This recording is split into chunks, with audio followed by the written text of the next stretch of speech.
Boa noite, queridas irmãs e queridos irmãos. Nós estamos mais uma vez reunidos, dia 14 de setembro de 2022, reunidos no contexto, estudando o livro de Juízes. O texto é uma realização das igrejas presbiterianas de Tatuí e Igreja Cidade Satélite de Natal, cujo pastor, o reverendo Rafael Cavalcante, está com a gente, e Tatuí, João Leonel e o pastor Lucas. Então, sejam todos bem-vindos. Nós vamos começar o estudo. Eu vou compartilhar aqui os meus slides com vocês. Hoje nós estamos com o capítulo 9 do livro de Juízes. Só alguém, por favor, confirma para mim se os slides estão passando. Obrigado, Lucas. Então, estamos no 9. Obrigado. Esse aqui é um bloco bastante grande, então a gente fica hoje nesse capítulo e semana que vem aí seguimos. Já estamos quase no meio, né, do livro de Juízes, então vamos caminhando. Uma introdução, lembrando algumas questões. O capítulo anterior, no seu final, ele prepara a entrada, a transição para o capítulo 9, anunciando a morte de Gideão, versículo 32. Então, faleceu Gideão em boa, diz o texto, em boa velhice. Um dos filhos, ele tem 70 filhos, um dos filhos, Abimeleque, assume a liderança rapidamente e mata seus irmãos e é proclamado rei, capítulo 9, versículo 6, isso é em Siquém. Daqui a pouquinho a gente dá uma olhadinha no mapa para ver onde isso se localiza.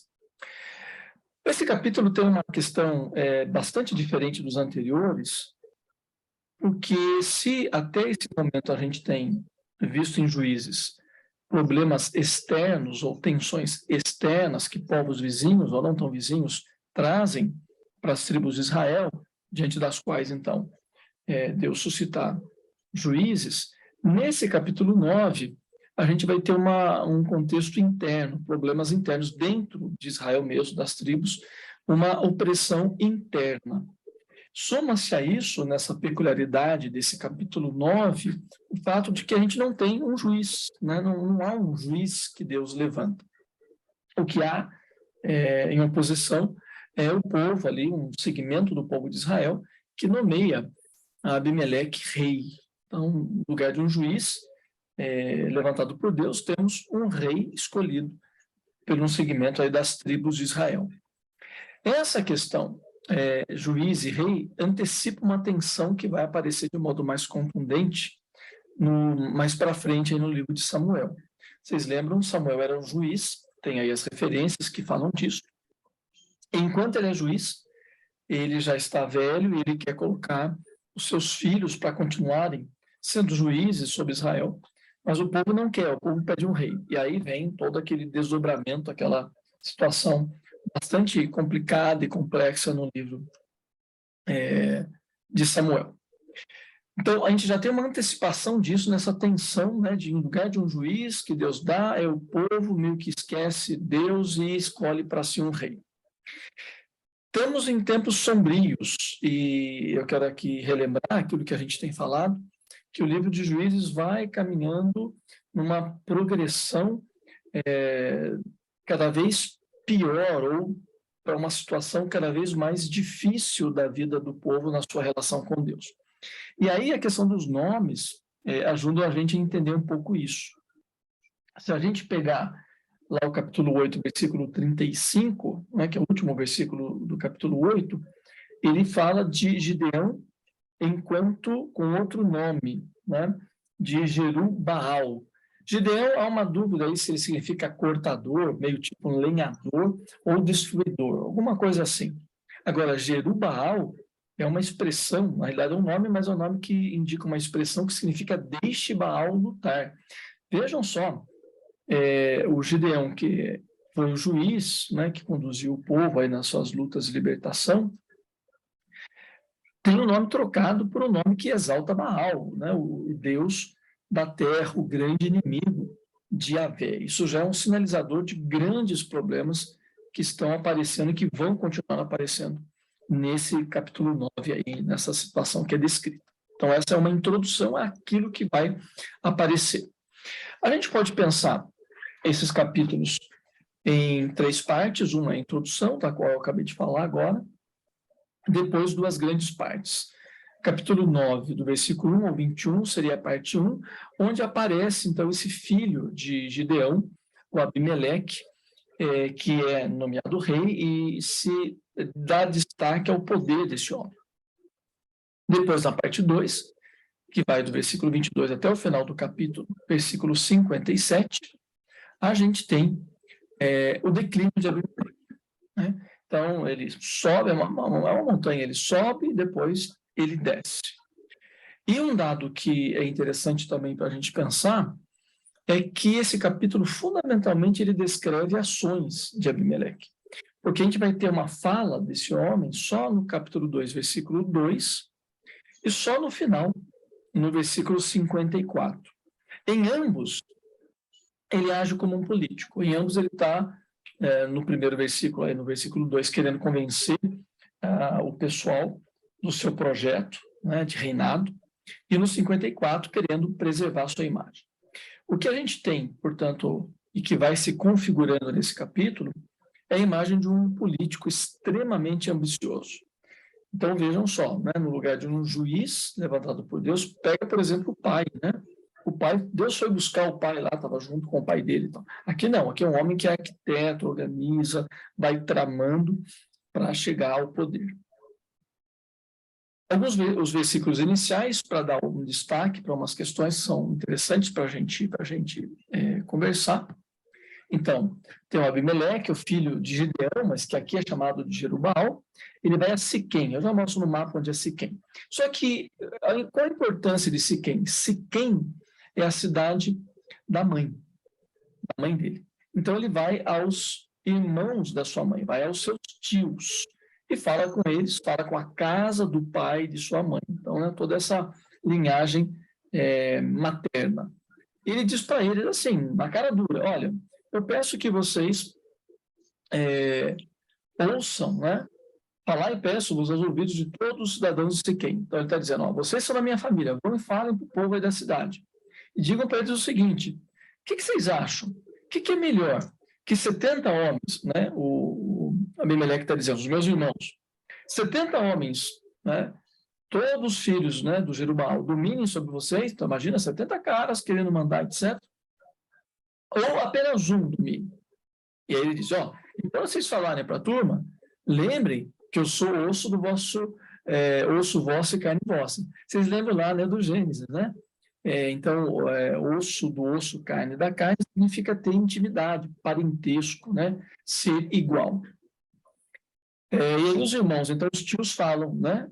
Acolhem o que ele diz e vão aos cidadãos de Siquém e dizem tudo que o Abimeleque falou. E o povo aceita, né? O povo aceita, e porque os tios dizem, olha, ele é nosso irmão, ele é do nosso sangue, ele é aqui da nossa terra, né? A gente está em política, a gente ouve isso aí, né? Principalmente deputados estaduais, essa coisa, eu sou daqui, sou da terra e tal. Enfim, é mais ou menos isso. E não apenas como eles financiam, né? Financiam a campanha do Abimeleque, eles dão 70 peças de prata, é bastante coisa, né? E olha só, eles pegam de Baal-Berite. Baal-Berite, né? O Baal da aliança. Então vejam, não só o nome do Gideão é mudado para Jerubbaal, como também tem o Deus lá, tem o templo desse Deus, Baal-Berite. Com esse dinheiro, o Abimeleque aluga um monte de capanga, né? O texto aí chama de homens levianos e atrevidos. Aluga esses caras para fazer o quê? Aí ele vai para a casa do pai, em Ofra, né? Siquém fica mais ao norte, Ofra fica no meio ali da Palestina. Vai para a casa do pai e mata os irmãos, mata todos os irmãos, com exceção de um. 70 homens sobre uma pedra, dá a impressão de ser assim um morticídio, né, em sequência, né? Vem um, mata, vem outro, mata, enfim, ele mata todos. Só sobrou um, menor, Jotão. Ficou porque ele foi esperto, ele se escondeu. Enfim, Aí os cidadãos de Siquém, né, volta para Siquém, onde está a família da mãe dele. Se juntam todos os cidadãos de Siquém e Bet-Milo e vão e proclamam Abimeleque rei. Isso ali perto de Siquém. Então, Siquém, mais para o norte, acaba sendo ali a capital dessa ação toda que está se dando. O Jotão, quando é avisado, ele some, né, vai para o Monte Gerizim, e aí ele, muito corajosamente, depois que a coisa passa, ele vai até os cidadãos de Siquém falar com eles, mas depois, em outro momento, aí eu falo sobre isso. Então, qual que é a estratégia do Abimeleque? Ele procura os parentes da mãe, que estão em Siquém, convence essa gente, né, a aceitar a liderança dele, ele se vê fortalecido, né, ele é capitalizado, ele junta lá uns capangas, e aí ele desce, ele vai para o centro ali da Palestina, ele vai para o norte, em Ofra, né, ele vai para o norte da Palestina, terra do pai, e mata todos os irmãos, volta para Siquém e é proclamado rei. Então, se vocês olharem aí no mapa, vocês vão perceber que a gente tem Ofra aqui em cima, está meio riscadinho, talvez vocês vejam. Então, Ofra é a terra do Gideão, do pai do Gideão, os filhos estão lá. E a gente tem Siquém mais para o norte aqui, né, que é a terra da família da mãe do Abimeleque. Então, aí que está se dando essa coisa. E o Monte Gerizim aqui perto. Essa movimentação. Então, essa tramóia toda se dá ali perto de Zebulon e Sacar, ali aquela turma mais para o norte, enquanto que, no centro, com Manassés ali, enquanto que a família do Gideão que está no norte, ali em Zebulon e em Sacar. É um movimento que não é totalizante, ele atinge algumas tribos, né? E até, no certo sentido, tribos que vão se opor. Bom, aí continua, e vem aí o texto, que é um fragmento do versículo 7, até indo lá para o 21, que vai aparecer a ação de Jotão, esse filho mais novo, o único dos 70 que consegue fugir. E aí, inclusive, o subtítulo aqui fala do apólogo, né, de Jotão. Então, Jotão vai lá, sobe no Monte Gerizim, e fala com a turma de Siquém, né? E fala assim, olha, eu vou contar uma história para vocês. E ele conta uma história falando de várias árvores. Então, a oliveira, a figueira, a videira, né? As árvores se juntam e vão pedindo para cada uma delas. Vão para a oliveira, olha, seja rei sobre nós. Ah, não quero, não posso. Para a figueira igualmente, para a videira igualmente. E aí, em última instância, eles vão para o espinheiro, que é, obviamente, né, uma planta aí desprezada. Falam para ele, olha, venha e reine sobre a gente. Ele primeiro fala, ok, se vocês me ungirem rei sobre vocês vão ter refugiado debaixo da minha sombra. Claro, né, debaixo da sombra, debaixo do espinheiro, vão se espinhar, né, vão se machucar, quer dizer, o rei espinheiro vai trazer mal, vai machucar os seus súditos. Então, se vocês me ungem rei, então vocês vão entrar aqui debaixo de mim. E aí, claro, o Jotão, né, não explica, porque é autoexplicativa essa história, e aí ele fala com o povo de modo bastante sério. Então ele fala, aí está em amarelo, versículo 16.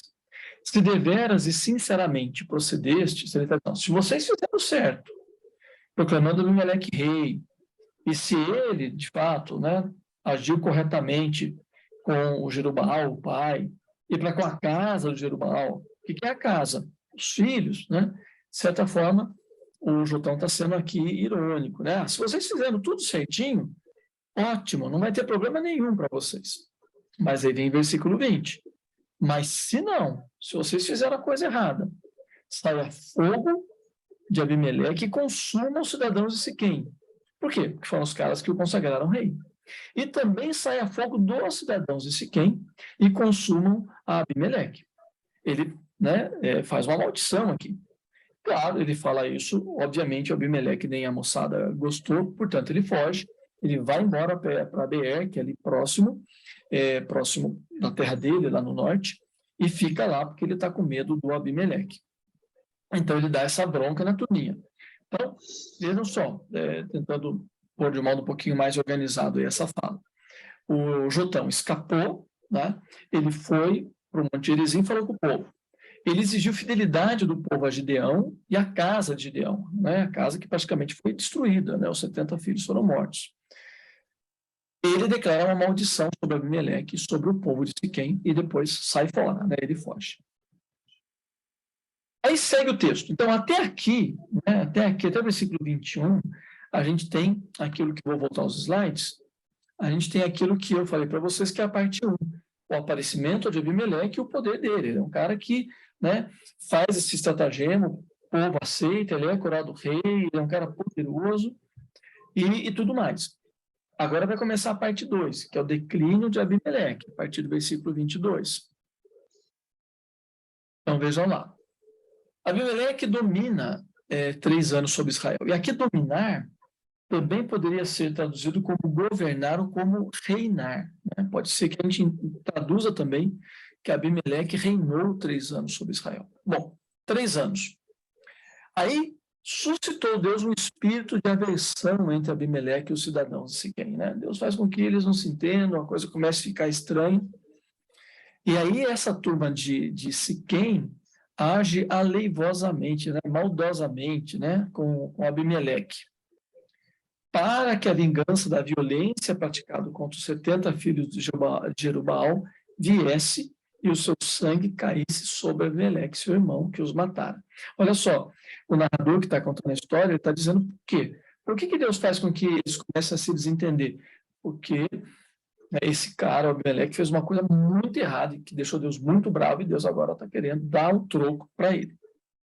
Como é que a coisa acontece? Versículo 26, vem um tal de Gaal, né, filho de Ebed, vem com seus irmãos e chega e fica lá em Siquém. E devia ser gente boa, sei lá, poderoso, alguma coisa assim. O pessoal de Siquém confia nele. Só que aí, eles não só confiam nele, mas esse cara começa a se opor contra Abimeleque. Começa a tramar contra Abimeleque.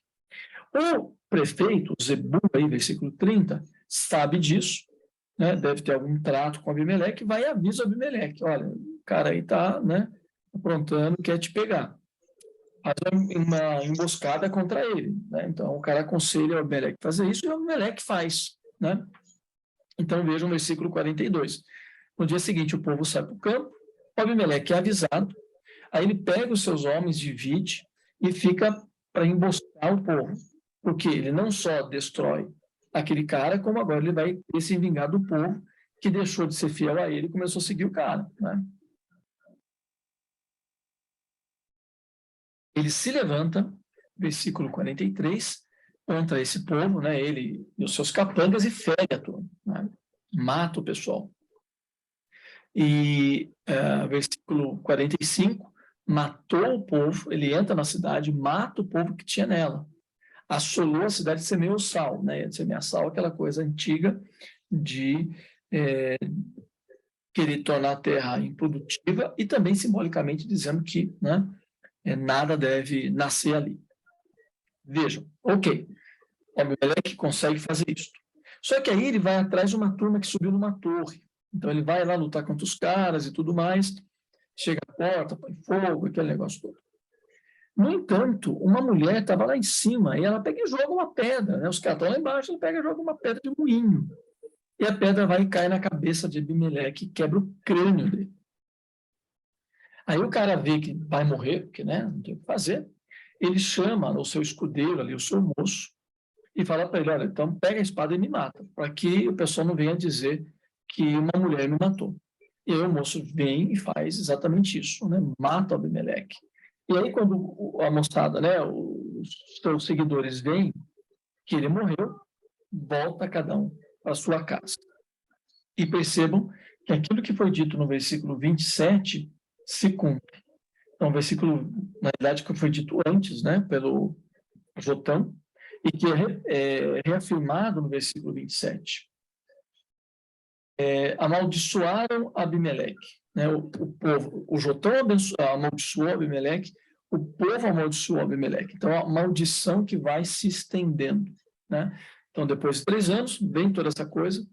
E aí, a última informação aqui nesse slide, quando Abimeleque é atingido por uma mulher, Aí surge uma pergunta, será que isso é uma ironia, né? Quer dizer, o cara que é tão poderoso, né? Um cara que é rei, mata um monte de gente, de repente uma mulher joga uma pedra no ar, a pedra cai na cabeça dele, ele morre. Eu, particularmente, acho que sim, acho que é uma ironia, né? Uma ironia aí do narrador, né? Dizendo assim, esse cara se acha grande coisa, mas a mulher matou esse cara, né? E aí, no final, tem, né, no final do texto, uma reflexão do narrador que está contando a história. Olha o que ele diz. Assim, Deus fez tornar sobre Abimeleque o mal que fizera seu pai, por ter aquele matado os seus 70 irmãos. De igual modo, todo o mal dos homens de Siquém, Deus fez cair sobre a cabeça deles. Assim, veio sobre eles a maldição de Jotão, filho de Jerubbaal. Olha só, o narrador está dizendo que isso tudo aconteceu porque Deus estava agindo. Deus fez vir sobre Abimeleque o mal que ele fez, contra o pai e contra os irmãos. E também fez vir o mal sobre os homens de Siquém, que tinham chamado e coroado Abimeleque como rei. É um final, é uma palavra assim duríssima, né? Duríssima. E aqui, em termos de conclusão, a gente pode pensar algumas questões que eu acho que são bastante pertinentes para nós. Uma delas é que, não sei se vocês percebem, além daquela quebra de padrão que eu falei de não ter um juiz, mas ter um rei, a gente tem a quebra de padrão mais estrutural no texto. Porque até antes dessa história, o que acontece? O povo peca, vem, né, o povo de Israel peca, vem um povo de fora, entra na terra, oprime por tempo. Aí o povo de Israel clama para Deus, né? Deus, para Deus socorrer. Deus tem compaixão, levanta um juiz que vai lá e liberta o povo. São esses ciclos que vão acontecendo. No capítulo 9, a gente não tem esse ciclo. A gente não vê isso. O que a gente tem simplesmente o cara faz a coisa errada e aí vem retribuição. E é Deus, né, que muito claramente diz que ele próprio, Deus retribui. E Deus retribui punindo o mal que foi feito. Então, essa é uma outra quebra de padrão que a gente tem nesse capítulo 9. E a gente pode se perguntar, por que essa mudança? Né? O meu ponto de vista é o seguinte, eu acho que muda pela seriedade do que se faz nesse capítulo, pelo grau de maldade que a gente tem. Eu acho que isso acontece pela maldade de Abimeleque, por um lado, né, de matar seus irmãos, aquela coisa. E também pela dureza do coração do povo de querer fazer dele um rei. Então, acho que isso faz com que a gente não tenha simplesmente aquela coisa de pecado, opressão, clamor, Deus age, liberta. Agora não, o povo faz coisa muito errada, esse homem faz uma coisa muito errada e não tem espaço para outra coisa senão a punição de Deus. A gente tem também nesse capítulo, o que é importante a gente pensar também, um problema ligado às decisões que o povo toma. Né?